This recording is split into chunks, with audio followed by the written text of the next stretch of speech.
Housework.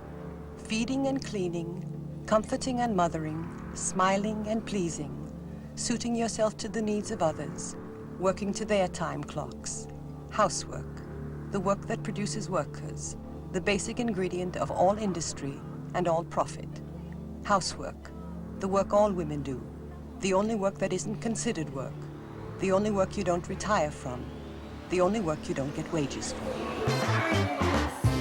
We thought about how difficult it is to get into central London to go to a demo, and International Women's Day was coming up, and so we thought, like, what's an accessible, fun, political space that we could make where women can come together and talk about their lives and their kids can have a really good time. And it just became really obvious. If we were going to organise for a women's strike, where women were going to strike from this form of labour, then it meant that the people who don't normally have to do this work had to step up. And then that's how we came up with My Mum Was on Strike. So today we had about 15 people here getting food ready for 3 different My Mum's on Strike centres. Got a dal, got a curry, and we've got rice, and there's going to be a stir fry as well. And that's going to be ready in take-home boxes for the mums who are coming to the sessions tomorrow. And then when they get home, the point is the mums aren't going to have to do the evening meal. They're not going to have to do all the things they would normally do. They're going to have a meal ready for everyone. I'm a mum of a very active 1.5-year-old. It's really exciting to be part of an event where my labour and all the labour that so many women do, caring for all kinds of dependents, but particularly children, is recognised.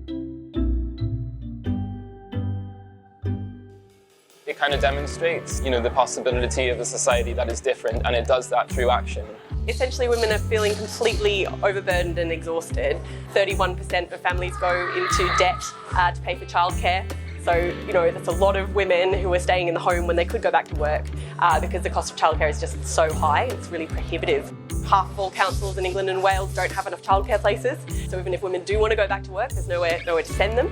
And so we were saying, well, sure, we need better funded childcare. We want to have a space where we can share the care around, because it's beautiful, right? It's fun, it's a pleasure. It requires something of people that they wouldn't normally do. It requires that you develop a capacity and you act in the world in a way that you don't normally act. If we're to imagine a different society, it's not enough just to think and talk about it, but it has to be done and enacted in the present.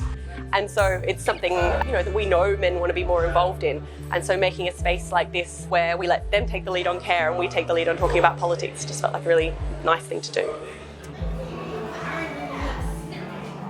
It does seem extraordinary, doesn't it, that we've got to this situation. We've sort of suspected it. People have told us anecdotally that that's what they feel, it doesn't pay to work. But now it's official. Well, that's right. I mean, today's report really underlines what we already knew.